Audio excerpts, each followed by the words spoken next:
আসসালামু আলাইকুম রহমতুল্লাহি ওয়া বারাকাতুহু।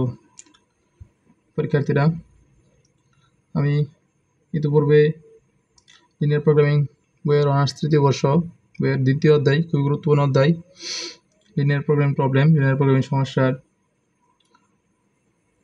কিছু গুরুত্বপূর্ণ বেসিক ক্লাস অনলাইনে আপলোড করছি। তোমরা অবশ্যই দেখবা। বেসিক ক্লাসগুলো দেখলে তোমার জন্য সমস্যাগুলো বোঝা অনেক সহজ হয়ে যাবে। যেহেতু পরবর্তীতে প্রায় প্রতিটা অধ্যায়ে আদর্শ আকার বা স্ট্যান্ডার্ড ফর্মের রূপান্তরে যে গরিষ্ঠকরণ লঘিষ্ঠকরণের বিষয়গুলো আছে, ব্যাপারগুলো আছে, এই জন্য তোমাদের এই অধ্যায়ের এই টপিকসগুলো বেসিকগুলো বোঝা অত্যন্ত জরুরি। আমি সেখানে স্ল্যাক ভেরিয়েবল, সারপ্লাস ভেরিয়েবল, বাড়তি চলক কমতি চলক নিয়ে আলোচনা করেছি, তোমরা অবশ্যই দেখবা। আর আদর্শ আকারের রূপান্তরের বৈশিষ্ট্যগুলো বলছি, ওগুলো তোমাদের জানা থাকলে তো আজকে আমরা যে উদাহরণ এক্সাম্পল 10 আদর্শ আকারের ক্লাসটা নিব, এটা তোমার জন্য অনেক বোঝা সহজ হয়ে যাবে। তো আমি আর আজকের কথা বলবো না, তোমরা স্ক্রিনে দেখতে পারতেছো আমার খাতায় একটা সমস্যা দেওয়া আছে। আদর্শ আকার রূপান্তর গরিষ্ঠকরণ করো, একটা ফাংশন দেওয়া আছে, একটা উদ্দেশ্য ফাংশন z সমান 3x1 plus 2x2 plus 5x3। এটা আমি তোমাদের আজকে এটাই সম্ভবত আদর্শ আকার রূপান্তর, মূলত এটাই আজকে আদর্শ আকার রূপান্তরের এই সমস্যাটাই তোমাদের আজকে দেখিয়ে দেবো ইনশাআল্লাহ। শুরুতেই আমি তোমাদের বইয়ের ভিতরে দেখিয়ে দিচ্ছি উদাহরণ 10। এটা 2000 সাল এবং 2008 সালে আসছে, পরবর্তীতে আসছে কিনা আমি জানি না। মূলত এই প্রশ্নটা এই বললামই তো, বেসিক ক্লাসে বলেছি তোমাদের অনেকবার বলছি যে এই লিনিয়ার প্রোগ্রামিং বইয়ের ম্যাথগুলা সমস্যাগুলা রিপিট খুব কম হয়, আর হইলেও বোঝা যায় না কোন সালেটা কোন সালে মেরে দেয়, এটা বোঝাটা কঠিন। এই জন্যই তোমাদের প্রায় এই বইয়ের যে অধ্যায়গুলো তোমরা পড়ো, বিশেষ করে ওই অধ্যায়গুলোর প্রত্যেকটা নিয়ম ভালো করে দেখে যেতে হবে, জানি তোমার মাথায় নিয়ে যেতে হবে। তাহলে তুমি বিশ্বাস করো, কমন না পড়লেও তুমি নিজে থেকে লিখে বলতে পারবা।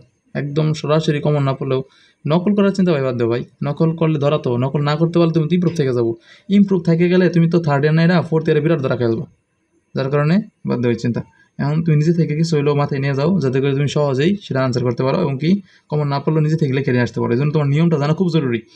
আর এই নিয়ম জানার জন্য মূলত এভাবে ব্যাঙ্গে ক্লাস দেওয়া, বেসিক আকারের আর কি। আচ্ছা, তোমরা দোয়া করো যাতে আমি হোয়াইট বোর্ড আকারেও ক্লাস দিতে পারি। আমি মূলত হোয়াইট বোর্ড আকারে ক্লাস দিচ্ছি না, আমি খাতা কলমে বুঝিয়ে দিচ্ছি। দেখো, এখন বইয়ে আমি তোমাদের অঙ্কটা দেখিয়ে দিই, সমস্যাটা দেখিয়ে দিই। বইয়ে 10 নম্বর উদাহরণ, আদর্শ আকার 10 নম্বর উদাহরণ। হ্যাঁ, পাইছি। দেখো, নিম্নের এলপিপিকে আদর্শ আকারে রূপান্তর করো। এলপিপি কি তোমরা জানো ভালো করে, linear programming problem. Standard form বা আদর্শ আকার রূপান্তর করো। এটা প্রমিত আকার থাকতে পারে, আদর্শ সাধারণ আকার থাকতে পারে। প্রমিত আকার, সাধারণ আকার, আদর্শ আকার সবাই কি কথা।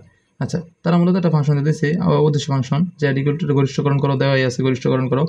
z সমান 3x1 plus 2x2 plus 5x3। তারপর শর্ত দিতেছে, শর্তগুলো দিতেছে কি 2x1 minus 3x2 smaller than or equal 3, আবার x1 plus 2x2 plus 3x3 greater than or equal 5, 3x1 plus 2x3 smaller than or equal 2। একইভাবে 0-এর চেয়ে x1 এর মান বড় অথবা সমান, 0-এর চেয়ে x2 এর মান বড় অথবা সমান, এবং এখানে x3 দিচ্ছে চিহ্ন নিরপেক্ষ। বা চিহ্ন নিরপেক্ষ মানে এখানে বাধাহীন থাকতে পারতো, এখানে চিহ্ন উন্মুক্ত কিছু কিছু কথা থাকবে না। দেখাই, দেখো এখানে কিন্তু লেখা আছে চিহ্ন উন্মুক্ত, আবার এখানে কি লিখছে চিহ্ন নিরপেক্ষ। আবার কোনো জায়গায় বাধাহীন এই কথা লেখা দেখতে পারবা, আছে কোনো জায়গায় আছে না, থাক কোথাও লাগবে না, বললামই তো। আমার কাছে একটা প্রশ্ন আছে, তারা আমি সরাসরি দেখি, প্রশ্ন দেখাই।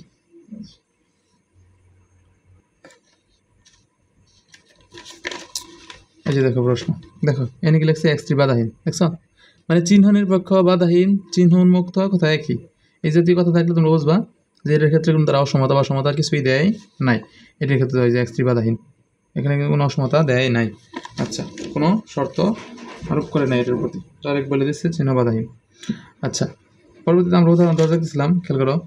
তাহলে এখানে x1 x2 ক্ষেত্রে যদি বলা আছে, কিন্তু x3 কি চিহ্ন নিরপেক্ষ। আচ্ছা, এটা আমার খাতায় করা আছে, আমি সরাসরি থেকে দেখাই। দেখো, তোমাদের এর তো প্রশ্ন দেওয়া থাকবো, দেখলাম না, মাত্র প্রশ্ন দেওয়া থাকবে এই অংশটুকু। মাত্র একটা প্রশ্ন দেখলাম না তোমাদের, এটা কিন্তু লেটেস্ট কোয়েশ্চেন আমার কাছে, 2022 সালের প্রশ্ন, এখন পর্যন্ত লেটেস্ট কোয়েশ্চেন এটা 2022 সালের প্রশ্ন আমার কাছে আছে। আর এটা দেখো, এই যে বলতেছে লিনিয়ার প্রোগ্রামিং সমস্যাটিকে আদর্শ আকার প্রকাশ করে, দেখছো সরাসরি প্রশ্ন। আচ্ছা, যদি সম্ভব হয় আমি এই সমস্যাটা তোমাদের সমাধান করে দেখাবো ইনশাআল্লাহ কোনো একটা ক্লাসে, কিন্তু আজকে আমি উদাহরণ 10 বোঝাবো। এটা যেহেতু আইসে বসছে, এই লেটেস্ট কোয়েশ্চেন আইসে বসে, যেহেতু এটা আমি এত গুরুত্ব দিতেছি না, তারপর এটা রিপিট করতে পারে বলে সারা জানে বলে। তো এখন তো অনার্স এখন সিস্টেম হয়ে গেছে এরকম, কোনটা তারা দিয়ে দেবো আল্লাহ জানে। দেখো, খেয়াল করো, আমি এটা যদি সময় মিলে ইনশাআল্লাহ এটাও দেবো, এই ক্লাসটাও দেবো ইনশাআল্লাহ।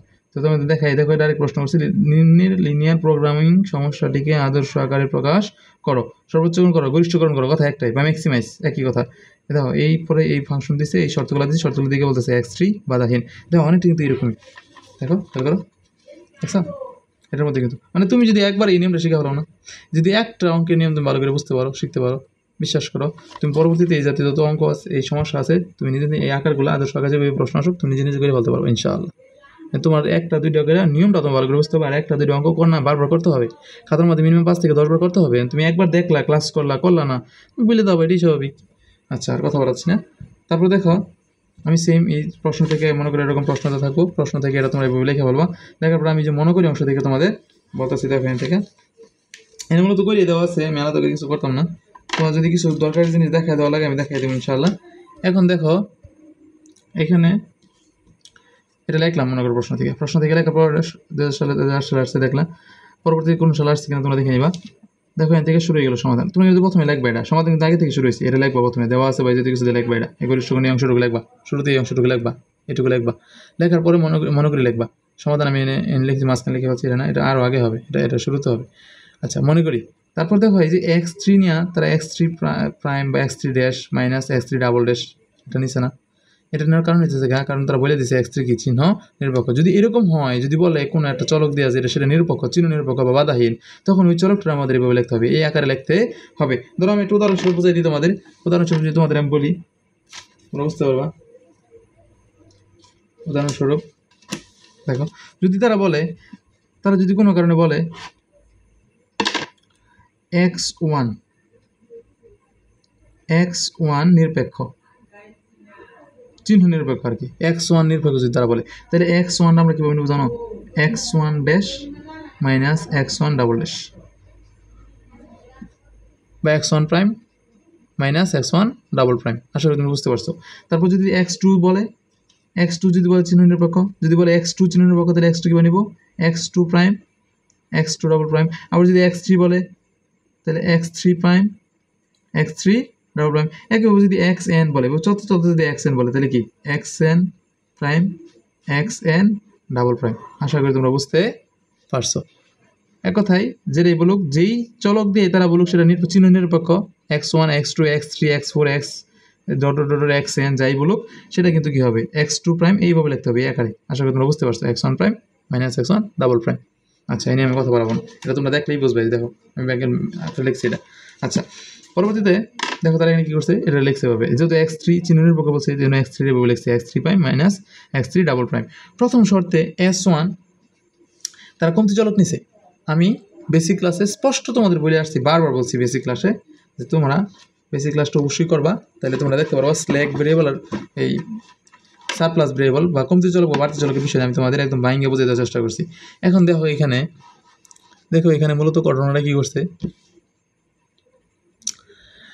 এনে দেখো প্রথম শর্তে, এটা প্রথম শর্ত, এটা কি প্রথম শর্ত 2x1 মাইনাস 3x2, তাই না? এনে কি দিছে স্মলার দেন অর ইকুয়াল। প্রথম শর্ত smaller than equal, smaller than equal থাকলে কি নিতে হবে, কমতি চলক। স্মলার দেন ইকুয়াল থাকলে কি নিতে হবে, কমতি চলক। আর যদি থাকে গ্রেটার দেন ইকুয়াল, এই দেখো এটা কিন্তু গ্রেটার দেন ইকুয়াল, তাহলে কি নিতে হবে, বাড়তি চলক।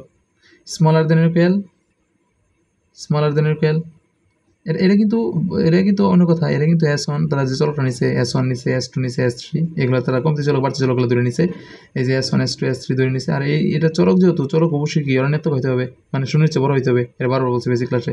আবার বললাম S1 greater than or equal 0 মানে কি শূন্যের চেয়ে বড় অথবা শূন্যের সমান, এক কথায় শূন্যের চেয়ে ছোট হতে পারবে না। ঠিক আছে, সবগুলো S1 S2 S3 যে চলকই নাও, প্রত্যেকটা চলক কী হবে, শূন্যের সমান এবং শূন্যের চেয়ে বড় হতে হবে, শূন্যের চেয়ে ছোটো হতে পারবে না, মানে মাইনাস মানে ঋণাত্মক হতে পারবে না, এক কথায় অঋণাত্মক। আচ্ছা তাহলে দেখো প্রথম শর্ত যেহেতু প্রথম শর্ত এটা এই কমতি চলকের শর্ত মানছে, এই জন্য কমতি চলক মানে কি স্মলার দেন ইকুয়াল থাকলে কি হয়তো কি করতে হবে, কমতি চলক নিতে হবে। তো এই জন্য প্রথম শর্তের ক্ষেত্রে কি নিচ্ছে, S1 নিছে। এবার দ্বিতীয় শর্তে কি গ্রেটার দেন ইকুয়াল, এটা কিন্তু এটা না, দেখছো একটু ভিন্ন, দেখো এটা গ্রেটার দেন ইকুয়াল, তাহলে গ্রেটার দেন ইকুয়াল থাকলে কিনতে হয় বাড়তি চলক নিতে হয়, এই জন্য তারা S2 কিনেছে বাড়তি চলক। দ্বিতীয় শর্তের জন্য S2 কিনেছে বাড়তি চলক। আবার তৃতীয় শর্তের S3 এটা কিন্তু কমতি চলক নিছে, কারণ কী দেওয়া হয় S3 এটাও কিন্তু স্মলার দেন ইকুয়াল দাও S1 আর S3 এই দুটো কমতে চলক নিছে S1 S3 কারণ S1 ও স্মলার দেন ইকুয়াল আর S3 ও কি স্মলার দেন অর ইকুয়াল যেহেতু এই দুইটাই একই এই জন্য দুটোর কি নিছে কমতি চলক নিচে যে S1 কমতি চলক আবার দাও এই যে S3 এটাও কি কমতি চলক।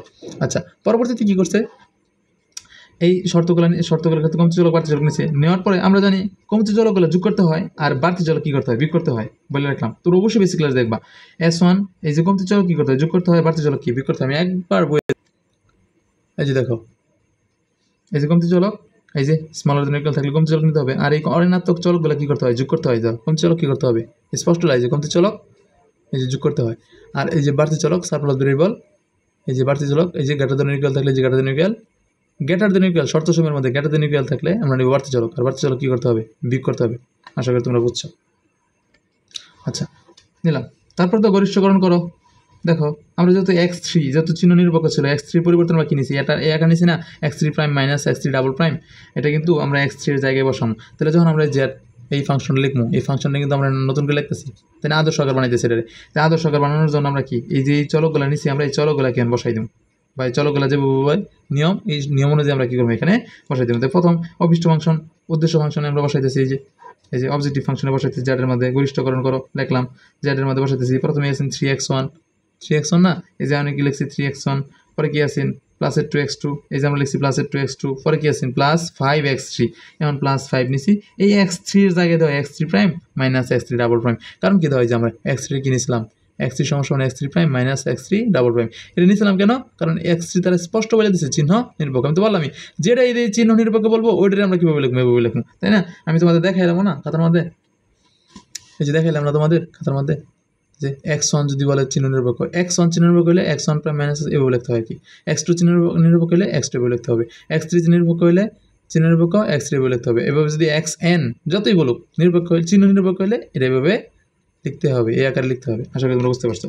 পরবর্তীতে দেখো নেওয়ার পরে এই দেখো আমরা 5 তারপর x3 এর জায়গায় দাও x3 এর জায়গায় এই দেখো এই x3 prime minus x3 double বসানো হয়েছে তারপর যে প্লাস 0 প্রত্যেকটা যে আমরা চলকগুলো ধরে নিচ্ছি কম চলক বাড়তি চলক এই অভিষ্ট ফাংশন উদ্দেশ্য ফাংশন অবজেক্টিভ ফাংশনের ক্ষেত্রে লিখতে হবে শূন্য দিয়ে লিখতে হবে শূন্যর সাথে গুণাকার আছে মানে নাই শূন্যর সাথে গুণ দিলে তো শূন্য এগুলো তাই না কিন্তু এটা লিখতে হবে লেখা দেখা দিতে হবে এটাই তো আদর্শ আকার মানে সবগুলাই যাবে সবগুলা চলকের প্রয়োগ তোমার এখানে দেখাইতে হবে এটাই মূলত আদর্শ আকার তাই না কারণ সমতা প্রকাশ করতেছি না কি কি চলকের কারণে আমার অসমতায় আছেন এই চলকগুলো আমার দেখাই দিতে হবে কি কি চলক বা কি কি ধ্রুবক মানের জন্য আমার এই যে তারা যে শর্ত সময় এবং এই সমীকরণ এই ফাংশনটা দিচ্ছেন এই ফাংশনটা আমার অসমতায় আছেন এই চলকগুলাই তখন আমরা দেখাই দিতেছি সমতা করার ক্ষেত্রে। আশা করি তোমরা বুঝতে পারছো। এই যে 0.s1 তারপর আবার 0 × s2 পরে 0 × s3 তার মানে কি শূন্যের সাথে s1 গুণ দিলে কি এই শূন্যই আবার শূন্যের সাথে s2 গুণ দিলে কি শূন্যই আবার শূন্যের সাথে s3 গুণ দিলে কি শূন্যই মানে আগেরটাই কিন্তু দেখাই দিলাম যে এই চলকগুলোর মূলত অসমতার কারণ এখন আমরা সমতায় প্রকাশ করবো এই জন্য আমরা লিখলাম এগুলো। আচ্ছা পরে দেখো শর্ত হচ্ছে প্রথম শর্ত 2x1 প্রথম শর্ত 2x1 লিখলাম পরে মাইনাস 3x2 এই যে মাইনাস 3x2 লিখলাম প্লাস এই 0 এনে দেখো এই এর মধ্যে কিন্তু x3 নাই আছে x3 নাই এর জন্য হয় যে প্লাস দিয়া এই যে প্লাস দিয়া 0 দিছি কিন্তু 0 ইনটু আচ্ছা 0 × x3 prime minus x3 double মানে কি 0 সাথে গুণ করলে কি 0 হয়ে যেত না তার মানে দাও নাই খা কিন্তু আমরা দিয়ে দিলাম ওই যে সমতায় প্রকাশ করতেছি তাহলে কি কি কারণে অসমতায় ছিল ওই কারণগুলো আমরা দেখাই দিতেছি এখানে সমতায় প্রকাশের পর মাধ্যমে। এখন তো x3 আমরা কি আবার এই তো x3 এটাও তো x3 নাই এই জন্য আমরা শূন্য দিয়া শূন্যের সাথে গুণ আকারে কি আনছি x3 আনছি আর এই x3 মানটা এনে বসাইয়া দিছি প্লাস পরে এই যে s1 কমতি চলক যোগ করতে হয় আমরা মাত্র দেখে আসলাম এই যে s1 কমতি চলক না এই যে s1 যোগ করছে প্লাস প্রত্যেকটার ক্ষেত্রে কিন্তু এই যে আমরা চলকগুলো নিছি কমতি চলক বাড়তি চলক স্ল্যাক ভেরিয়েবল আর সারপ্লাস ভেরিয়েবল এই প্রত্যেকটার ক্ষেত্রে কিন্তু এভাবে লিখতে হবে এটাই মূলত আদর্শ আকার লেখার নিয়ম বা সমতায় আনার নিয়ম।